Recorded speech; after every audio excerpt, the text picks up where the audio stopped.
Good morning, everybody. Welcome to the Flow Show. We've made it to Friday. Another week under the bridge. They're just flying by at the moment, already at the end of January. Christmas seems so far away. It'll soon be Christmas. Don't worry about that. Morning, Kate. Morning, Ryan. Morning, everybody. Oh, Christmas seems already closer. Yeah. Flying. I don't know. It's getting old It business. is flying. It is really flying. Yeah. But at least it's flying while we're getting some volatile market moves, which makes up for it. So that's all good news anyway.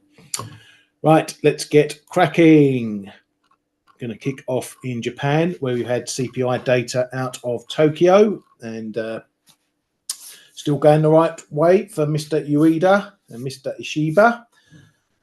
CPI coming in up a pip on the headline year-on-year number as expected. On the core number up a pip, the headline number up 4 pips, so up into some decent elevated levels there. Core measures as well, also looking a-okay. The ex-fresh food and energy up 1.9 from 1.8. So that's looking good. Other data coming in okay as well. With unemployment rate dipped a pip to 2.4%. Industrial production was higher.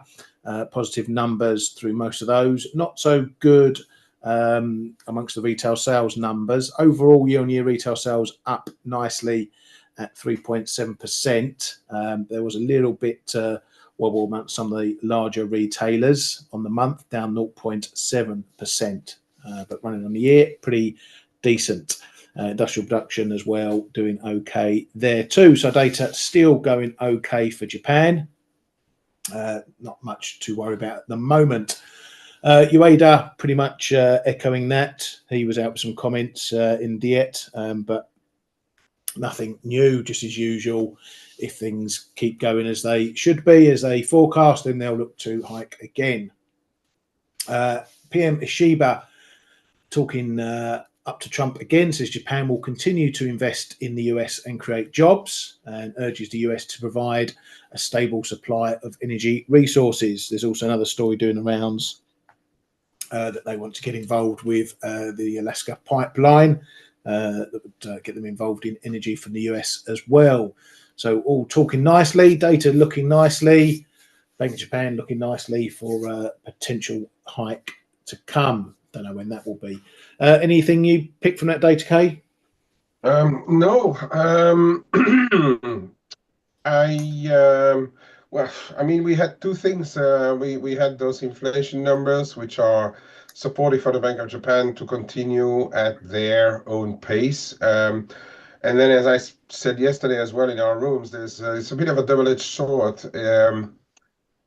If Ishiba plays nicely with the Americans, it may be a factor of saying that they are not going to get tariffed, so it may be a little positive for the yen. But on the other side, if they continue to invest in the or spend, let's call it that way, in the US, it may mean that they still need to buy a few dollars. But and it started to react after Ishiba made those comments, right? So yeah, we need to be a bit careful with the sides we pick in the yen right now, based on data and or comments on investments between the US and Japan. But for the rest, yeah, relatively smooth sailing on the data front, the unemployment rate. But yeah, we know that's always going to stay low in Japan unless they start to open for mass immigration, which is not yet really the case over there.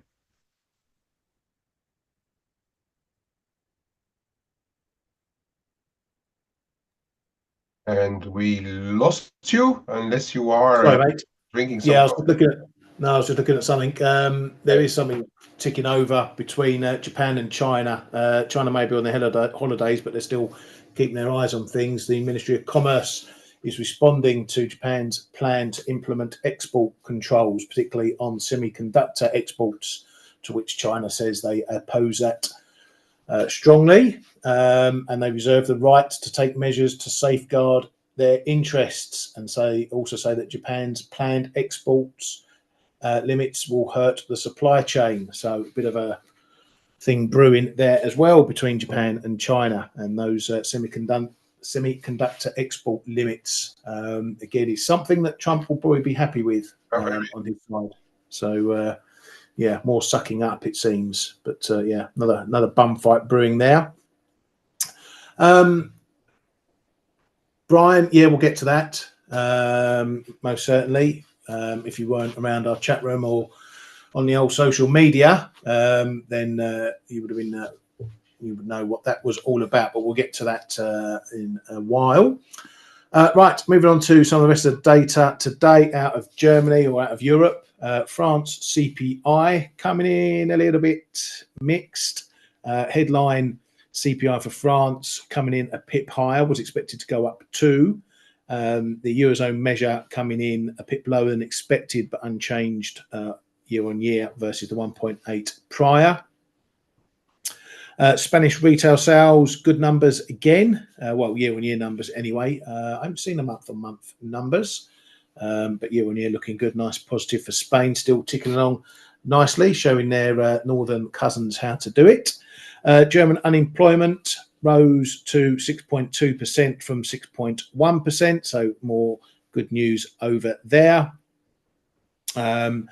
We also had, I think, we had retail sales as well. Where's that? Yeah, very good. Oh, there we are. Earlier, yeah, great retail sales there, down 1.6% for the month, not up year on year as much as expected. So a pretty crappy showing coming into the latter part of the year for Germany in their retail sector. On the inflation front, we had the German regional numbers in, all coming in markedly lower, bar the odd one.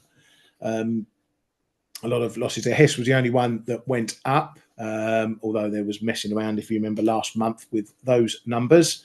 But all the rest coming in pretty much lower by a hefty chunk as well. We get the main German numbers later today, 1 o'clock. And as you can see there, CPI looking to come in 2.6%, HRCP 2.8%. But based on those regional numbers, the number is likely to come in lower than what's expected. But there's probably some washout because these numbers jumped quite heavily last month. So there's not much to take for that. I won't go steaming into euro shorts at the moment, even though euro is down a bit. But these CPIs did have a big jump up last month. We also got ECB survey, inflation expectations survey, which saw the 1 year number jump to 2.8% from 2.4%.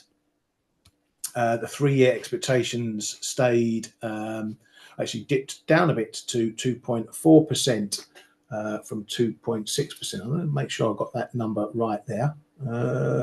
Let me check 2 seconds. No, sorry, it was unchanged at 2.4%. I thought that looked a little bit dodgy. So 1 year, yeah, went up, and the others stayed unchanged. And the ECB is all about those inflation expectations. Following all that data and everything else, traders now see around 83 pips of cuts coming for the rest of 2025. That's up from the 70 to 75 BPs after the ECB meeting. And quickly why that's important, I'll explain when we get to the ECB details. US GDP was out yesterday as well, a little bit on the soft side on the headline number. However, that was overridden by some of the components. For example, consumer spending up a healthy 4.2%. Also, PCE prices holding up very, very sticky, as was touted by Mr. Powell ahead of today's PCE report for December. Core prices up 2.5%. So the underlying details in the GDP data was a bit better looking than the actual headline number. We saw a little bit of reaction in the dollar south, and then the market came around to the rest of the details looking pretty good, and we had a bounce since then. Nomura expect the Fed to stay on hold through 2025. They previously were expecting 1 cut this year. The ECB they cut by 25 pips as expected, took all the rates down 25 pips. Lagarde in the statement said the economy is set to remain weak in the near term. Manufacturing continues to contract. Consumer confidence remains fragile. Rising real incomes haven't convinced consumers yet. So pretty bearish start. Then she said expectations of recovery remain in place. The labour market is still robust, and that the solid jobs market and high incomes should boost demand, and exports should support the recovery in the absence of any tensions. Nod to Mr. Trump. So she made a bearish case and made a bullish case. In a presser, she said they are discussing, or that discussing where to stop cuts is premature, and that there was no discussion about the terminal rate. The next steps will be determined by incoming data, and the 7th of February, ECB staff will publish their revision of the natural interest rate, i.e. the neutral rate. But then she said the debate on how to behave once we're at neutral is premature. Now, this is important because I mentioned those traders pricing earlier, 83 pips. As I've been saying, some of these central banks are getting into the ballpark of where they think their neutral rate will be. Now, this is a hope rate. This is where they would like to get rates into a sweet spot and keep them there for a long time. They're going to start putting numbers on this. We get the latest numbers next week, as Lagarde says. What we have to judge now is whether the market is going to get too dovish, too hawkish, or just right in terms of that neutral rate, because that's going to affect the expectation pricing for the next months of central banks. So when you look at this pricing, 70 pips, 83 pips, more cuts, match that off against a expected neutral rate between 2 and 3%. And you'll know whether those expectations are at the low end or the high end, because if there becomes a big disparity in that, there's your trading opportunities, just like trading how high interest rates were going to go and all that sort of thing. Now, we had the usual sources pieces out, and the first one said that policymakers expect another cut in March, but then a broader and deeper debate after that, which implies they may pause in April. And as you know, I've been talking about when they might start to indicate a pause. Another sources piece after that said the ECB may drop its restrictive label on its rate policy stance as soon as March. And then remember, we go from restrictive to neutral. The next step, if it goes that way, is stimulative. So this is all part of the shift in trading expectations now. Whew, a lot there. Kay, ECB, are we going to get the pause in April, do you think? And what happens next? Yeah, again, we need to wait for Trump's traffic slides. But if you base it purely on data, they can go into as you call it, stimulative mode at some time. It'll all depend, and we've been saying that after their February March, things may start to look a bit different, but we need the confirmations of all of those. Like for now, I don't see any reason for the ECB to remain restrictive. That is one thing. But then it will depend, of course, whether the US is going to play hard against Europe on top of all of it, because sorry, putting tariffs on stuff, depending on where of course they're putting the tariffs on. But if you put tariffs on European goods when Europe is already struggling, barring Spain and perhaps a few others. I think Portugal was pretty okay as well in their data. But the rest is like really sluggish, especially the two engines. I'm not going to say what they will do in April, but I can see, let's say all else equal, I can see a cut in March and then wait and see how the first quarter data will all pan out to decide whether they need to go into accommodative stance or not. Yeah, and March is a forecast meeting as well. Yeah, that as well. That's an important one. And I think March, if we look at both the Fed and the ECB, to name the two most important ones, is going to probably be an important meeting because we will know a lot more about plans that the Trump administration will have towards the rest of the world. Yeah, very much so. Right, just over in South Africa, we've had some news out. Those of you who trade the rand, Eskom has issued an alert of the high risk of power cuts, says it's used all its emergency reserves and may start stage 4 power cuts this weekend. So, so much for that, all that new stuff, and their energy infrastructure being much better. It's looking just as bad as it's ever been. Right, let's go on to what happened last night, and it was really all about, well, Mr. Trump had a little bit of conversation, comments for everyone last night. So I was just happening to sit back down at my desk to do the options right as that headline dropped. So the headline dropped that Trump has said he's putting tariffs on Canada and Mexico as per his prior instruction. The way the headline hit seemed to infer it was a done deal. He wasn't going to wait till Saturday. He was signing it off and it was done. That's why we got that big spike in dollar CAD. We also saw similar in dollar MEX as well.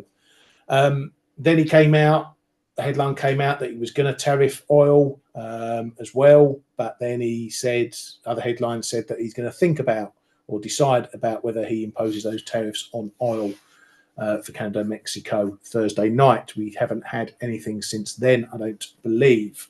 He said the oil price is a factor in tariff determination. He also said we are in the process of doing China tariffs too, and is going to be looking at Europe because of the deficits that they're running there. After all the fun and games, it became clear that what he was really saying was that he's still on course to put these tariffs on Saturday. They hadn't been signed off. They weren't in place. It's still a threat in the meantime.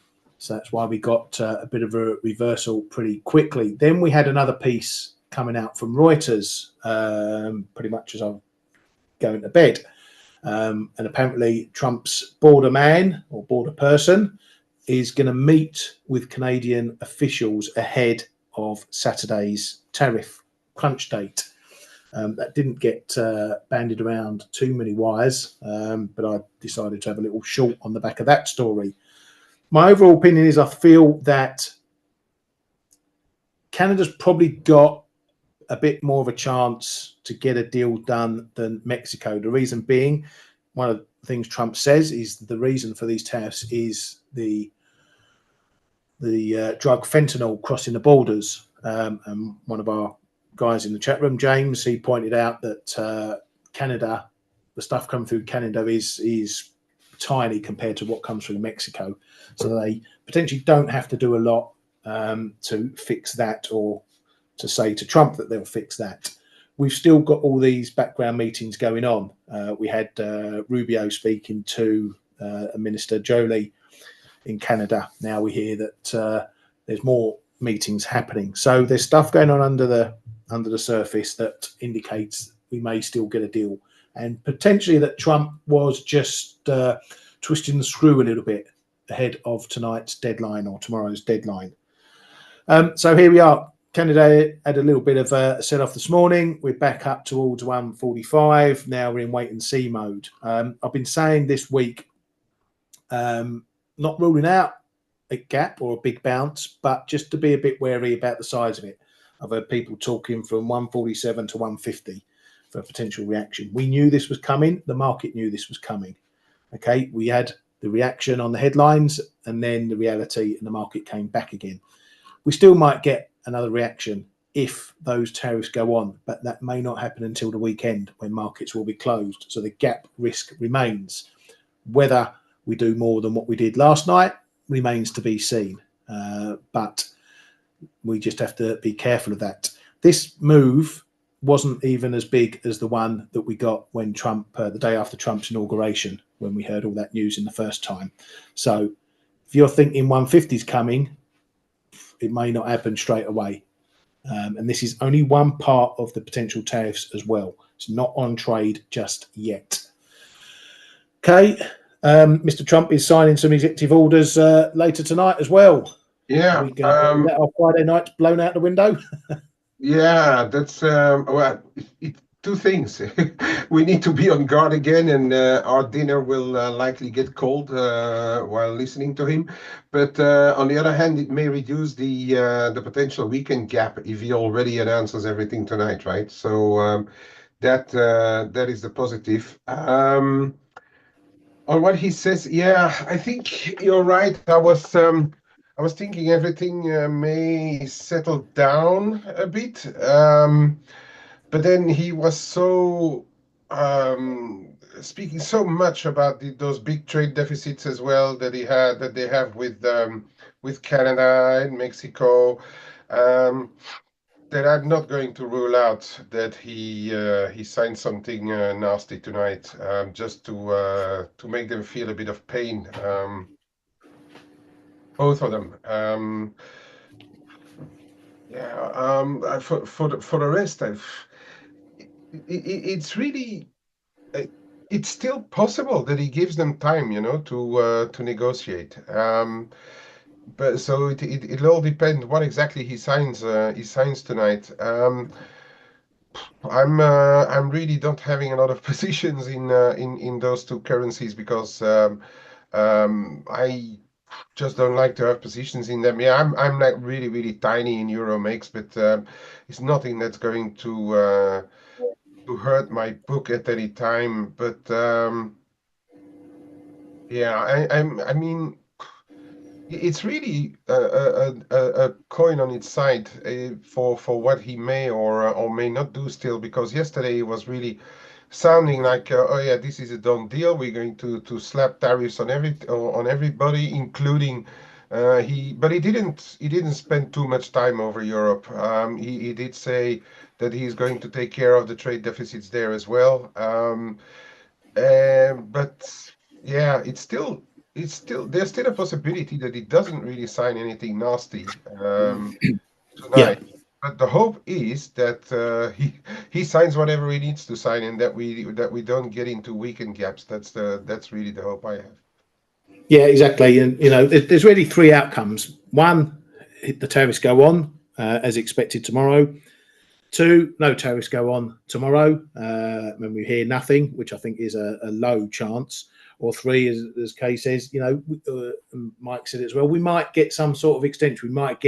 We're delaying it because there's ongoing talks and whatever. He's But not going to go with tariffs. He's not going to say, no, I'm not doing tariffs and give no reason, because if he bluffs out on this, he blows his whole tariff strategy out the window at the first hurdle, and he's not absolutely. going to do that. Absolutely.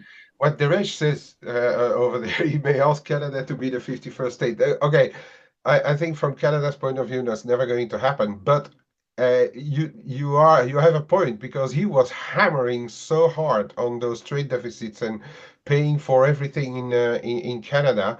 He says, I don't know why we should do it for a country, but if you were a state, we may continue to support that. But it's a bit of a thing. I mean, Canada will never ever accept it, right? Yeah, yeah, and it's also this is a state of what we've got to deal with. He started off last week, last week, saying that he wasn't potentially going to go too hard on China at first and might be taking it easy. And then last night, we're working on China tariffs. This is Trump. He can swing his comments from one thing to another day to day, and unfortunately, there's not a lot we can do with it. As far as trading is concerned, you either profit from it or you take a hit on it, and that's the way it is. I'm short dollar CAD. I will not be short dollar CAD going into the weekend if we haven't heard any news on what's happening, not by any way, shape, or form. And if I can get out for a bit of profit today, I'll do so. If I have to take a little loss on the headline, so be it. I'm not like Kay, I'm not in any huge positions. I'm not going to be risking my account trading his mood swings. So it'll be what it will be. Right, we've still got more stuff going on because then later on last night, Trump was out saying that any country trying to replace US dollar will face 100% tariffs, and there's no chance that the BRICS will replace the US dollar in international change or replace the dollar in any way, shape, or form.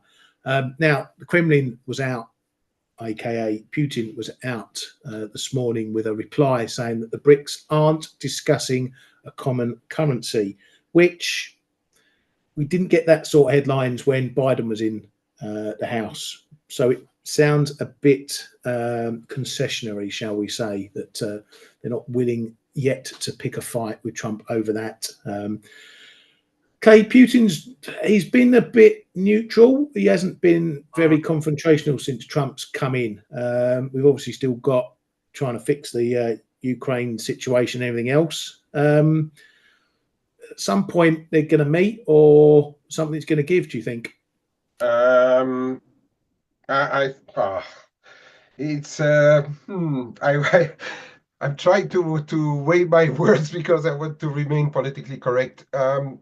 I think they know from each other what they want to do. That's my conviction. They have been talking behind the scenes. Nothing official. He probably did it before he was the inauguration.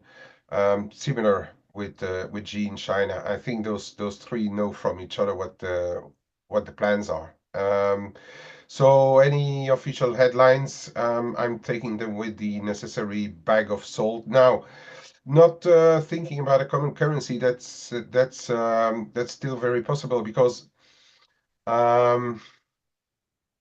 it's tough when you are, and now I'm just going to speak from an economical point of view. It's tough when you are fighting real or economic wars here and there to start rallying behind a common currency. Let's say for a minute that it's the yuan that they were looking at.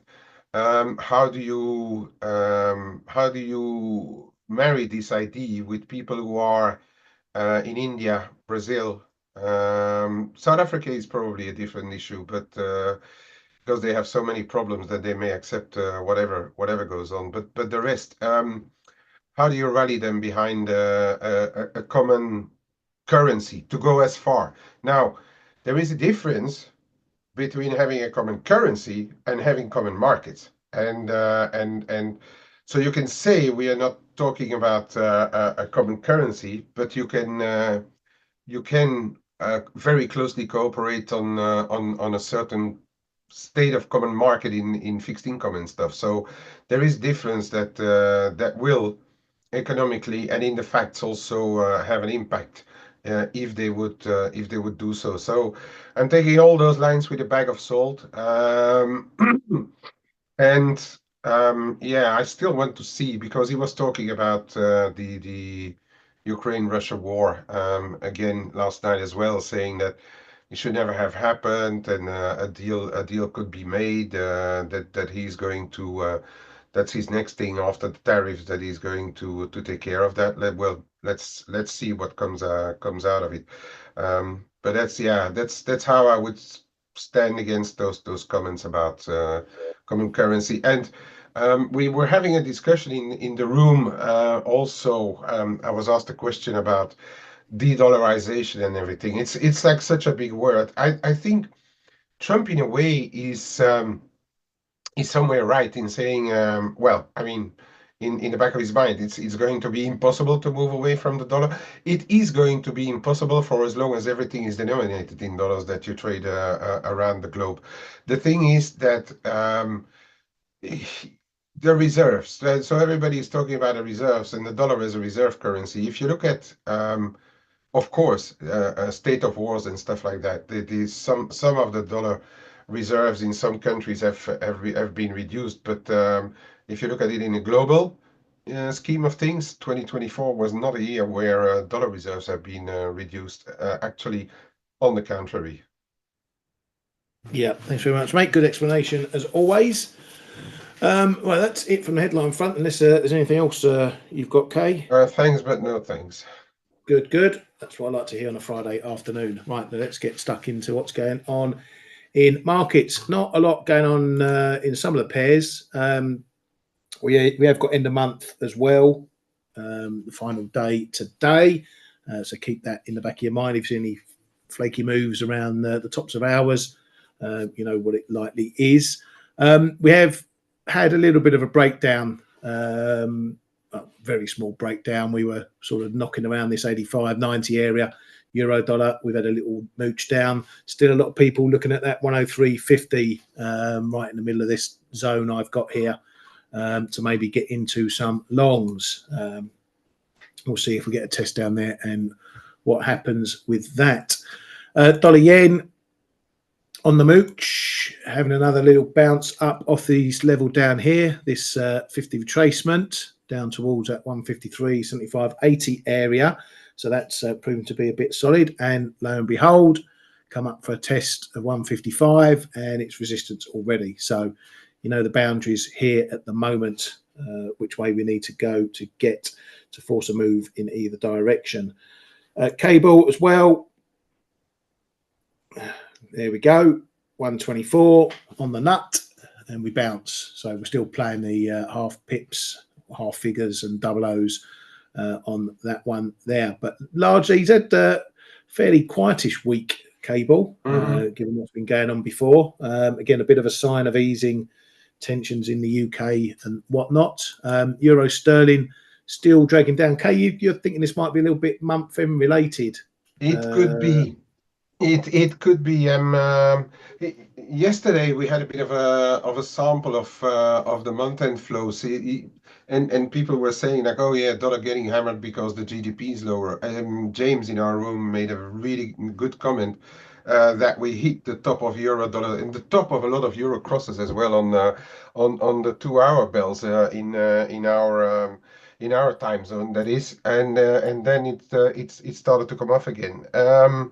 I think it may be month end somewhere related as well. If I look at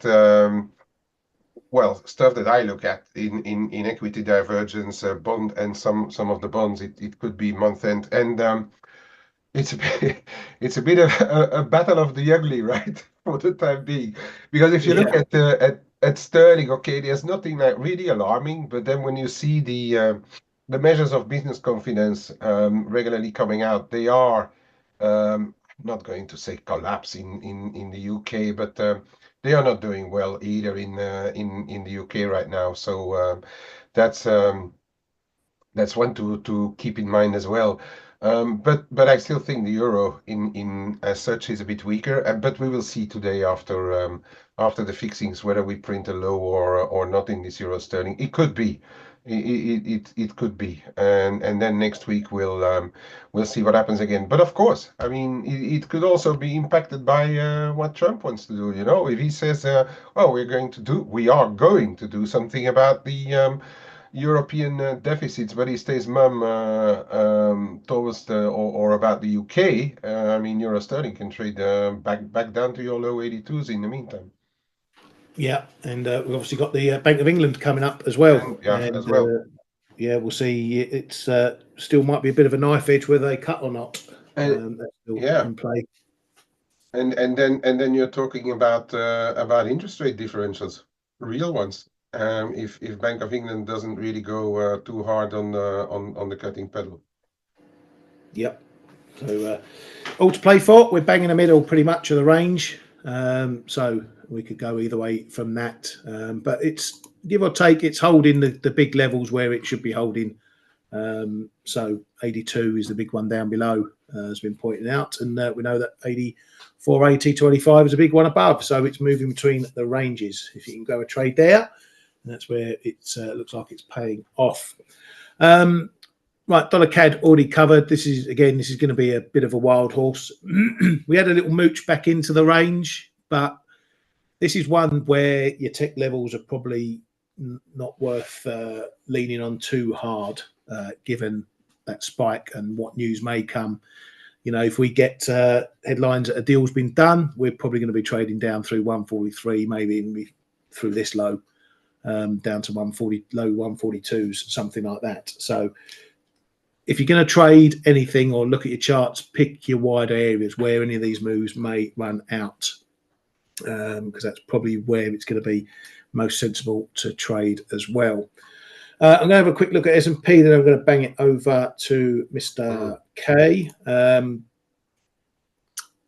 We are up around these highs again, depending on what futures contract you want to be looking at. We're coming up back towards here. Cash is still holding below the 61 level. So we've had this little fake out. It's got the potential. We come up here and get through there again. Well, let's look at it in the cash market. We go up through that high again. There's maybe a good chance that this time will be the break that we go for. I might have another little go on that, but I don't know if I want to be doing that on a Friday afternoon. So be careful with that one. Quick look at yields. 10s are still hovering around. We did a little poke below the 450 yesterday, but we're back above now. Bounce is looking pretty weak though. We're still in this getting into these lower highs by the odd spike. So be careful with that. If we are sustainably moving under here, then the dollar's probably going to get a lot weaker. Dollar yen in particular will pay attention to that one. So this will be one to watch for the close today as well. Right, Kay, let's kick it over. All yours. Okay, gold, as I'm usually looking at. So yesterday we went for the break above the prior high. We're still above, so the best we can do now is to look at extensions if you want to look at a the technical picture. So the next level is around 28.20, and then up in the 28 and a halves. On the ultra long term, there are some decent targets around these 28 and a halves as well, but it still all depends on how hard Trump is going to go. People are now saying that this gold move is kind of a move away from the dollar. But again, I've heard those stories so often. It is just something that I've been saying for a very long time, that I'm still a gold bull for various reasons. But my main reason is not at all a move away from the dollar right now.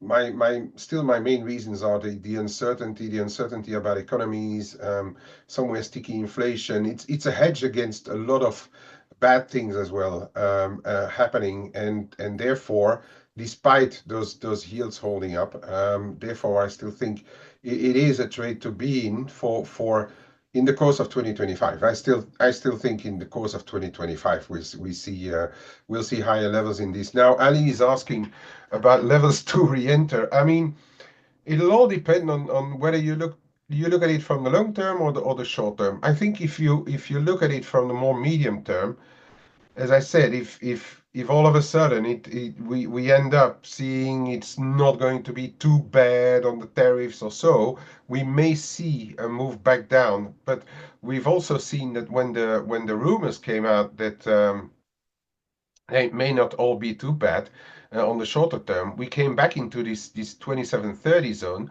and then started to bounce here again, 2740s, and we bounced. So that means to me, and since we are still hovering around those all-time highs, this still seems to me that the market is not ready to let go. So corrections will still be bought, in my opinion, unless we get something really extremely strong in the US. But and there I'm going to join what Ali says, like in rough terms, is that I do expect that if the US goes hard against everybody, it's going to hurt them at some point as well. But we will see about that a bit later. In the meantime, the picture is what it is. Prior high broken, all-time high broken.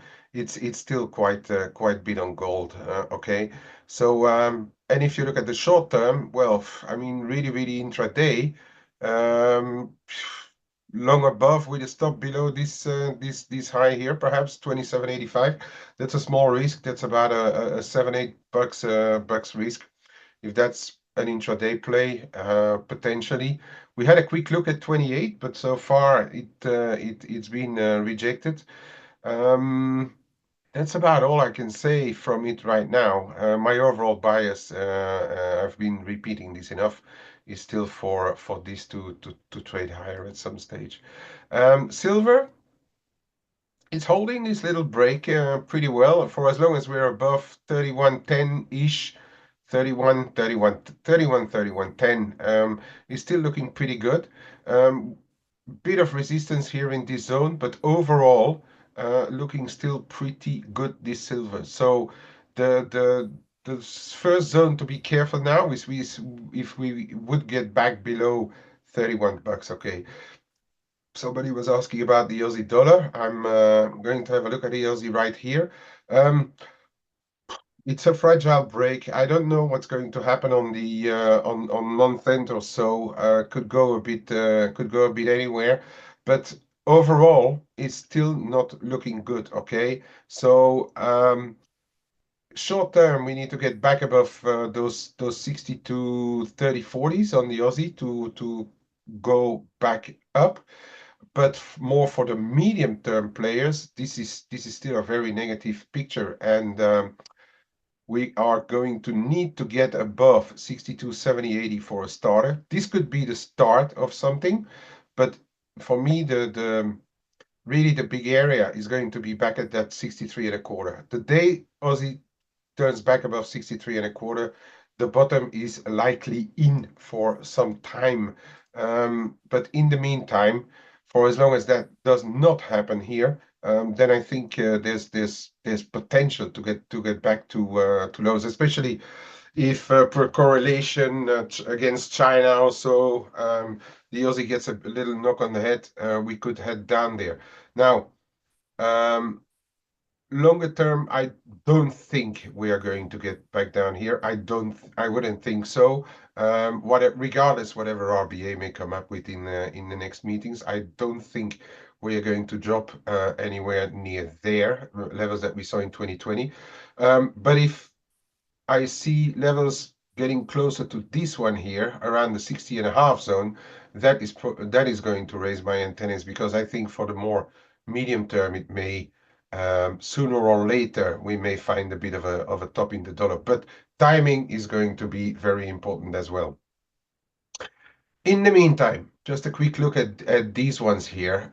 We are in Euro Kiwi, Euro Aussie, we are trying to go up and down. If things are not as bad as they may seem on tariffs or whatever, looking at the state of Europe still, I wouldn't be surprised that sooner or later we come out of this wedge here, more to the downside.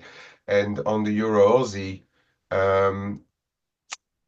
Euro Aussie has a little bit different picture than the Euro Kiwi, but there also, if we start to get back below levels here, 66.30 50, I would be a bit careful on the Euro Aussie as well, because we could see a move back down. Don't have a position right now, but I'm just monitoring this for further developments. And yeah, you've done already the dollar yen. I think that's in a range right now. So this euro mix, and I said I'm really tiny in position. Yeah, it's just a chip, that I have on the table, just in case Trump wouldn't go too hard against the Mexico after all initially. I'm going to monitor it here around 21.75. First zone here around 21.60, and see how it goes. If it breaks above there, I don't think there's any use for being short again. But as long as we stay in here, there's perhaps a bit of a chance, as I said, but it depends on what Trump decides, perhaps even already tonight, that we are going to have a look back at those lower levels after all. I decided to do euro because this is the weaker one between the euro and the dollar. I always look at the other side of the pair to see which one has the more potential to either side. So, for instance, if I'm looking at buying currency, I may go in a euro cross because the euro is the weakest. If I'm looking to sell a currency, I may perhaps choose the dollar right now to be long a dollar pair if I judge the other side of the pair, the other currency is at risk for weakening a bit. And I think for today, that's going to be it, Ryan. Thank you very much, mate. Good stuff as always this week. And yeah, I think we'll call that a day. I'm pretty knackered as it is. Don't forget, we've got PCE data later on, though that might largely be redundant as Powell spilled the beans on the numbers at the FOMC, but you never know. So keep an eye on that data later. Apart from that, not a lot else out. Canadian GDP, and then we sail off into Mr. Trump's latest executive orders. So that'd be fun and games. Thank you, as always, for coming to the Flow Show this week and giving us your support. Always a pleasure to have you here. And we'll see you bright and breezy on Monday morning. Have a great weekend, everyone. Hey traders, this is Blake Morrow with ForexAnalytix. Thanks for stopping by our YouTube channel. Don't forget to like these videos, share them, and subscribe to our channel so you don't miss any of the content that we provide here for free. Thanks for stopping by. I'll see you in the next video.